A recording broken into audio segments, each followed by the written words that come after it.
Welcome to WFAN Power Hour. We're talking sports. I'm Luke with Donovan and Brody here talking about the NBA. The number to call in to give your own thoughts is 717-648-9455. But for now, let's talk NBA with Donovan and Brody here.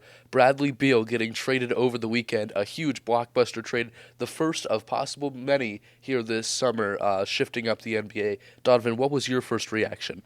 My first reaction is they fleeced the Wizards. But overall, I don't think it's going to make the Suns that much better. They're getting rid of old Chris Paul and two big contracts. But Bradley Beal isn't who he was a couple years ago. I think they can make it to the second round of the playoffs, but they're not better than the Kings. They're not better than the Nuggets. They're not better than the Warriors. And they're not better than the Clippers. Yeah, certainly a lot of the Wizards fan base feels like they got fleeced. Is that a valid thought, Brody? Yeah, I would think so. Bradley Beal is a great playmaker for the Suns, but they still have glaring problems, one of which is the depth on offense, and they gave up two pieces in this trade to get one, and simply the math is just not working. And another one is DeAndre Ayton in this offense, or in this team, and hopefully they could trade away DeAndre Ayton to get some good depth pieces, which is what they really need to make a championship run. DeAndre Ayton was a big-time NBA draftee when it was his draft. Now, possible trade away from the Phoenix Suns. Do you feel like that would be a good choice for Phoenix? I don't think it would be a bad move, but I don't think it would be a good move. He is their big man, and they don't have, like Brody said, they don't have much depth to replace him. So unless they're going to trade him for an early draft pick, he's probably their best option right now. Yeah, you look at the Phoenix Suns, obviously gaining Bradley Beal, it's a big move for them. Just building that team up the way that they have with Kevin Durant over there as well. But the West is tough competition. The NBA champion just came out of the West, the Denver Nuggets, as well as the Golden State Warriors, who are always in contention for anything. You look at the West, there's a lot of opportunities out there.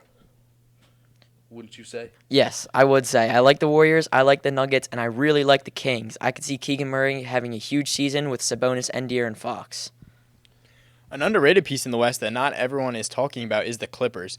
We saw them get Russell Westbrook at the end of the season. They have Paul George, they have Kawhi, and I just think it's a team that's not being talked about enough in the West, and their first two games against the Suns, they looked amazing. The rest of the series did not play out in their favor, but I think they definitely have potential to make a playoff run.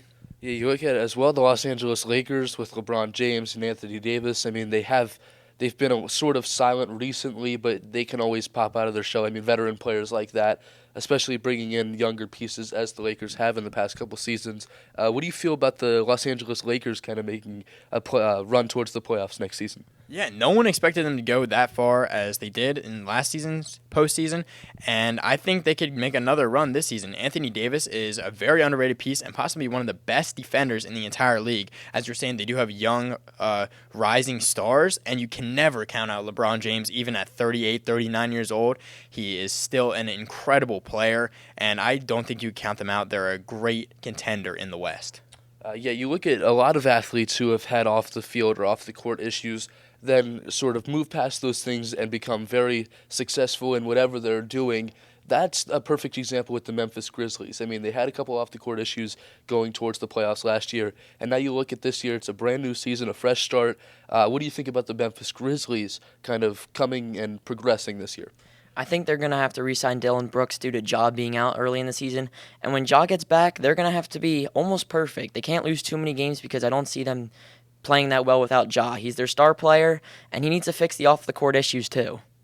We've talked a lot about the West. Quick, a team that you think is going to be the favorite out of the Eastern Conference this year?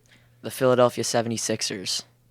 It's the Boston Celtics, no matter if they get Jaylen Brown or not, just the best team in the East. Yeah, I would agree with the Celtics. I think they're the best team in the East as well. But that'll do it for WFAN Power Hour. I'm Luke here with Brody and Donovan wrapping it up. Thank you for tuning in.